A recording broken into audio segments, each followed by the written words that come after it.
Amira had always dreamed of marriage as a partnership filled with love, laughter, and respect. When she married Idris in the bustling city of Zabara, she believed her dreams were finally coming true. At first, everything seemed beautiful. The celebrations, the promises, the warmth of family around her. But as the wedding dust settled, Amira began to see the cracks. Life in Idris's home was not what she had imagined. His mother, Mama Sefiu, a woman with a sharp tongue and commanding presence, treated her not like a daughter-in-law but like a maid who existed only to serve. Every morning before the sun even rose, Amira was expected to be on her feet, cooking, sweeping, and running from one corner of the house to another. "A good wife obeys," Mama Sefiu would often say, her words carrying the weight of a law. Idris never defended Amira. Instead, he stood beside his mother, nodding in agreement as though marriage meant submission, not love. Amira tried to smile, tried to convince herself this was normal, but deep inside her heart ached. She wondered silently if happiness had been nothing more than an illusion, and if this marriage was a cage she had unknowingly walked into. From the moment the rooster crowed in Zabara, Amira's day began, not with peace or joy, but with a long list of demands waiting for her.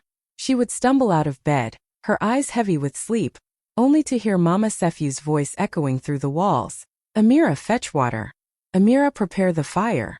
Amira, sweep the yard before the neighbors see." There was no moment to breathe, no pause to gather herself. She cooked breakfast for everyone, yet rarely got the chance to sit and enjoy a plate for herself. She scrubbed the floors until her knees ached, washed clothes until her fingers blistered, and carried heavy loads as if her worth was measured only by the strength of her back. And when she thought perhaps Idris would see her pain, he only made it worse. Whenever Amira tried to speak, Idris silenced her with the same cruel words. "A good wife obeys her husband and his mother." His voice carried no tenderness, only judgment, as though love had vanished the day they got married. Amira felt less like a partner and more like a prisoner trapped in endless servitude. Some evenings when she finally lay down on her mat, her body trembling with exhaustion, she stared at the ceiling and whispered to herself, "Is this what I left my father's house for? Is this what marriage is supposed to be?" She remembered the dreams she once had, dreams of building a life together with Idris, of sharing laughter at the dinner table, of raising children in a home filled with warmth. But now those dreams felt like ashes in her hands. Neighbors often saw her rushing in the yard, her wrapper tied tightly as she carried bowls of water and trays of food, yet few dared to say anything. Some pitied her, others simply turned away. Amira carried her pain silently, but inside her chest, a quiet storm was brewing. She knew she could not live like this forever. Something inside her whispered that there had to be more to life than endless orders and blind obedience. Amira learned to hide her feelings well. On the outside, she moved about the house quietly, completing every task Mama Sefiu barked at her. She cooked the meals, she swept the compound, she washed the clothes, and she kept her head low when Idris scolded her for the smallest things. But inside, her heart was no longer bowing. She had begun to speak to herself in whispers, reminding her soul that this silence was not weakness. It was strength. It was patience. She told herself, "Respect must be earned, not forced. And one day they will see I am not a servant. I am a woman with dignity." At night, when everyone else was asleep, Amira would sit by the small lantern in her room, staring at the flame. She thought of her late father's words. "A woman's silence is not always surrender. It is sometimes the gathering of strength." Those words became her secret shield. She endured the insults with a straight face, though each one cut her heart. She carried the endless burdens, though her body cried for rest. But what Idris and Mama Sefiu never noticed was the fire that had begun to grow quietly in her eyes. Whenever Idris raised his voice, she no longer trembled. Whenever Mama Sefiu tried to humiliate her, she no longer felt broken. She listened, she worked, but deep inside she was waiting, watching carefully, gathering courage like water in a clay pot, ready to pour it out when the time came. The neighbors noticed something too. They saw the way Amira walked, not fast and fearful but calm and steady, as though she carried a secret they could not see. Whispers began to move around the community. That young wife has a strength inside her. She is not as weak as they think.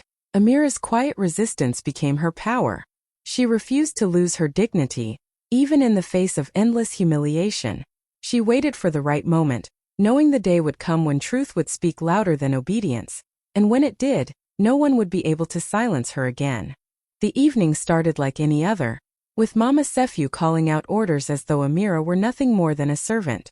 The house was full of guests that night, relatives, neighbors, and family friends who had come to share dinner. The air was filled with the smell of roasted meat and spices, and the chatter of voices echoed across the compound. Amira moved quietly between the kitchen and the living room, serving food and drinks with a calm face, even though her body was heavy with fatigue. But then Mama Sefu's voice cut through the noise like a blade.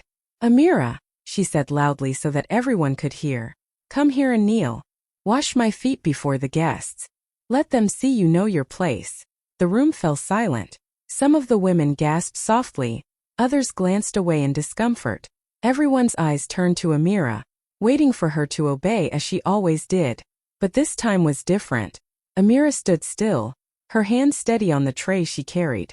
She looked at Mama Sefu with calm eyes and said, her voice clear and unwavering, "No, Mama. I will not." The words were simple, but they shook the room like thunder. Idris's face flushed with anger. He felt humiliated in front of everyone, his pride pierced by Amira's quiet defiance. Without a word he stood up, his hand raised high. Before anyone could stop him, his palm struck Amira's cheek with a sharp slap that echoed through the hall. Gasps filled the air. Some women covered their mouths, unable to believe what they had just seen. Others shook their heads in silence, the shame too heavy to ignore. Amira's cheek burned, but she did not cry. She did not bow. She stood tall, her eyes fixed on Idris with a strength he had never seen before. In that moment it was no longer just about obedience. It was about dignity, about the line she refused to cross. The guests sat frozen, knowing they had just witnessed a breaking point that could not be undone.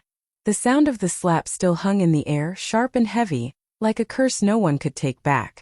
For a moment the room was frozen in silence. Then came the gasps, soft, shocked, and disbelieving. Some women covered their mouths with trembling hands, their eyes wide with horror. A few men shifted uncomfortably in their seats, avoiding each other's gaze. Others shook their heads slowly, as though the shame of what they had witnessed was too much to bear. Amira's cheek throbbed with pain, the heat of the slap spreading across her skin. But she refused to let tears fall. Her dignity would not allow it. She stood rooted to the spot, tall and unshaken, her eyes locked firmly on Idris.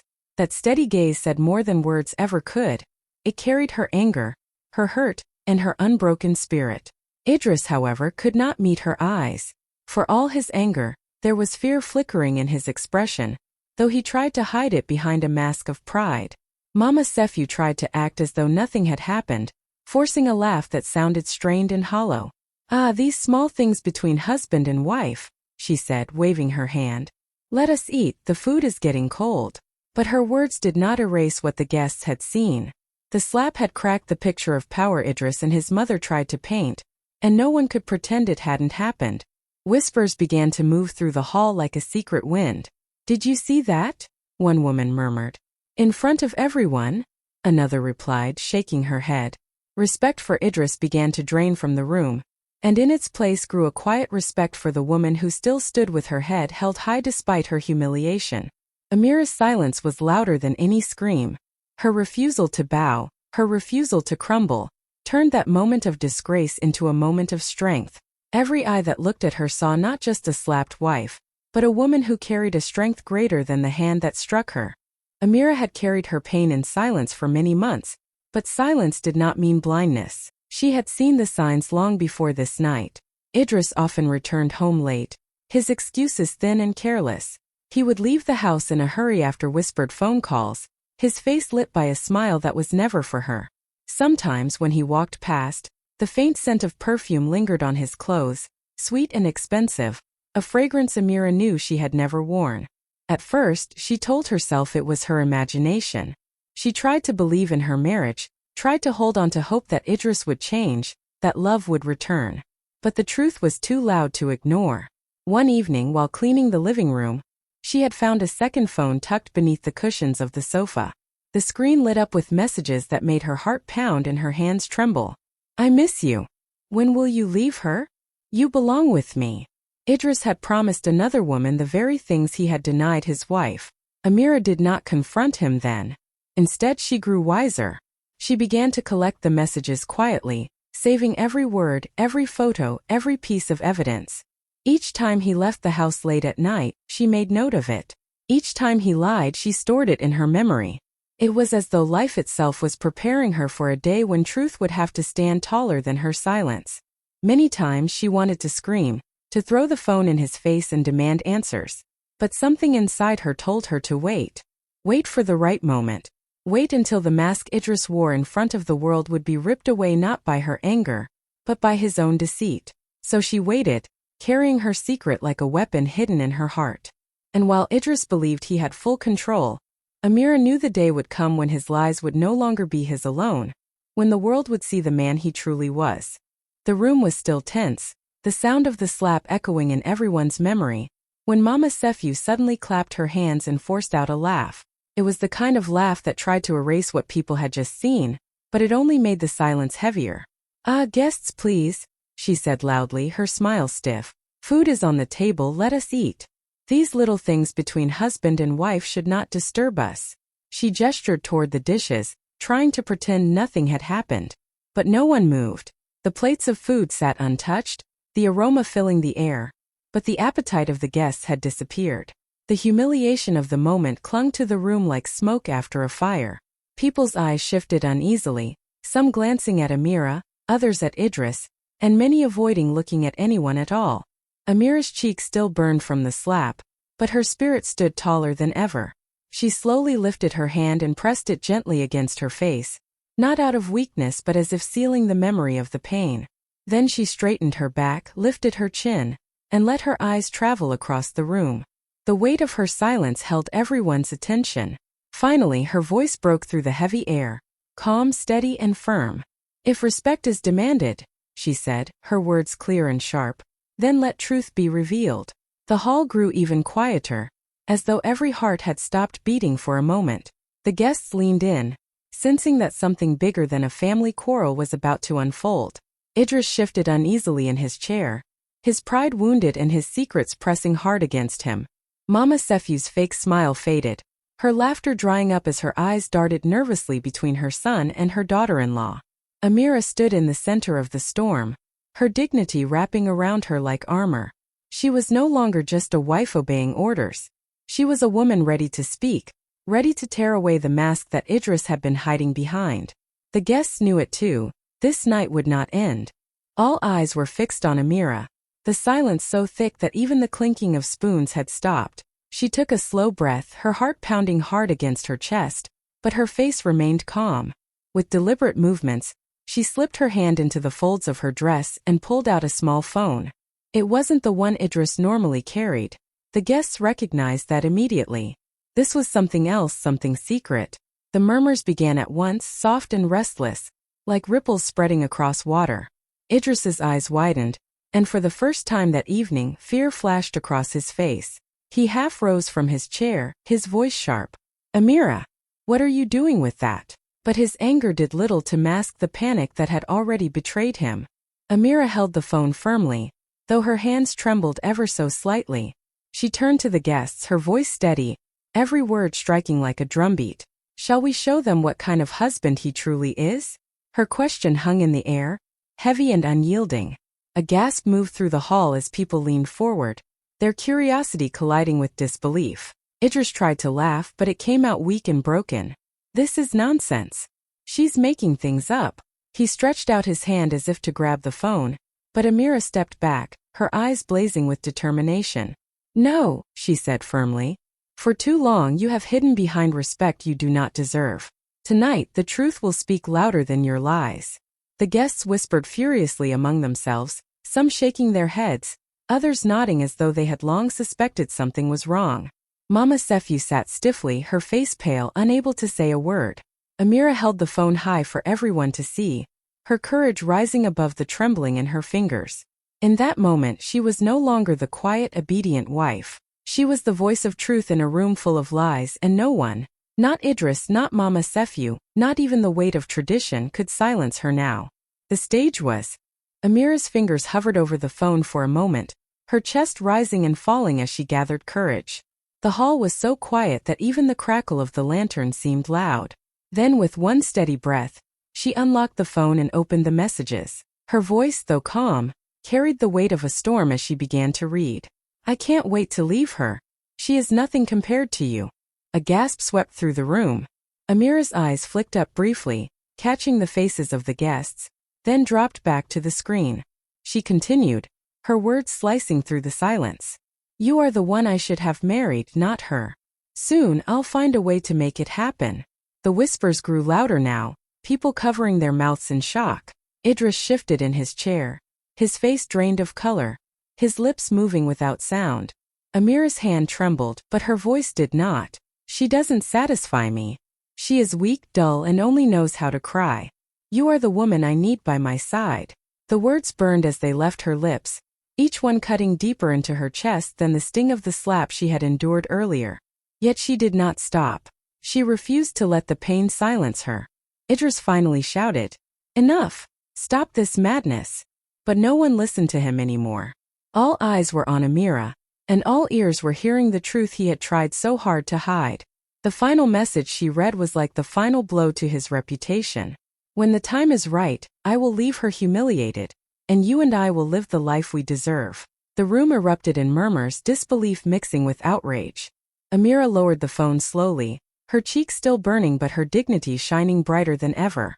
The betrayal was laid bare, word for word, in front of every witness. Idris had tried to shame her with his hand, but tonight, his own words had become the rope that tied him in disgrace. The room was already shaking with whispers when Amira's voice grew sharper. She scrolled further down the phone, her eyes glinting with both pain and courage. And if you wonder who she is, Amira said, her words slow and deliberate, it is no stranger. She turned the phone around for the guests to see the name flashing on the screen. A stunned silence fell over the hall, then gasps rose like a wave crashing on rocks. The mistress was not some unknown woman from the city. It was Halima, Idris's own cousin's wife, the same Halima who often attended family gatherings, smiling sweetly, sitting beside the elders with her head covered in respect. She was the woman many looked up to as an example of grace. To find her name tied to Idris's secret messages was like finding poison in a cup of water everyone had been drinking from. Mouths dropped open, hands covered faces, and heads shook in disbelief. Some of the women muttered prayers under their breath, as though trying to cleanse their ears from the shameful words they had just heard. Ya Allah, his cousin's wife? One of the elders whispered. The weight of betrayal doubled, not only to Amira but to the family's honor itself. Idris's arrogance crumbled before their eyes. The proud man who had stood tall moments ago now sat hunched, his face pale, his lips trembling as he searched for words that would not come. He tried to stammer. It's not what it looks like, but his voice cracked, weak and unconvincing. The proof was there, written in his own words, and no denial could cover it. Mama Sefi's face turned dark with shame. She opened her mouth to speak but nothing came out.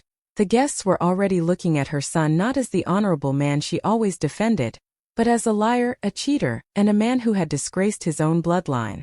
Amira stood firm in the center of it all, her head lifted high. For once, Idris's secrets were no longer hers to carry. They belonged to the whole family now, and the shame way.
Ermernamno. Zerishna Zizidus. Namstash the Weaver Zizigrid. Snay heard now he burps a winer that observes no website. More when I rail silver near Ziar. Fed Skyber Nazor Flutzish. Oh, that's their one that he got at survey him with master for the. Ja, so not see Fessimum. Zero fair than a real I love searched that. Jansen not up. Served it either not an easy he were hillock. Sir that was not from airy midcom the thought ish. Stemmelon we not certain it out burnet. And I shout by the way burp's name her wife be extra were. So I had the self sit all in the water we Fessimum. Idris could feel the walls closing in on him. The weight of every whisper, every shocked face in the room pressed against his chest until it was hard to breathe. He jumped to his feet, his chair scraping loudly against the floor, and lunged toward Amira. "Give me that phone," he shouted, his voice trembling with fury and fear. His hand stretched out to grab it, but Amira stepped back quickly, holding it high and out of his reach. "Lies!" Idris yelled, his voice breaking as his eyes darted around the room. "She's making this up. She's twisting everything to shame me." But his words fell flat. The guests had already seen enough. The messages were real, the names were clear, and the shame was written all over his face. Amira did not flinch. Calmly, she swiped through the phone and revealed more. Photos of Idris with Halima, call logs at odd hours of the night, even letters he had sent promising a future that did not include his wife. Gasps filled the hall again, louder this time, the sound of disbelief echoing like drums. Idris's shoulders sagged as though each piece of evidence struck him harder than any blow. "Enough, Amira," he barked again, but his voice cracked halfway, betraying the fear he was trying to hide. His image of control, the authority he had once wielded so easily, shattered before everyone's eyes. He was no longer the proud husband demanding respect. He was a man caught in his own web of lies, cornered and desperate. Some guests shook their heads. Others whispered prayers for Amira's strength. The elders frowned, their disappointment heavy, their silence louder than Idris's shouting. His eyes darted helplessly to his mother, but Mama Sefu sat frozen, unable to rescue him. Amira's voice rose, calm but firm, carrying the weight of her truth. "These are not my words, Idris. These are yours.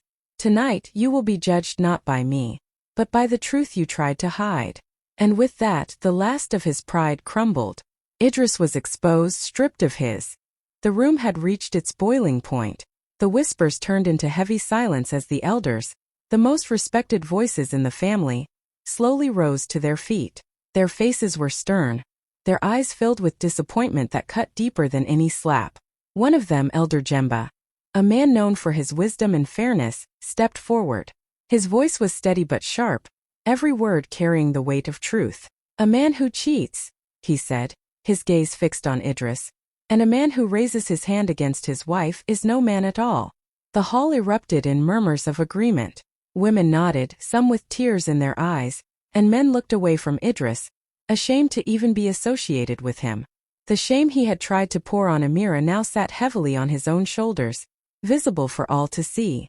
Idris opened his mouth to speak, but no words came out. He looked smaller than he had ever looked before, his pride stripped bare in front of everyone. Then the elders turned toward Amira.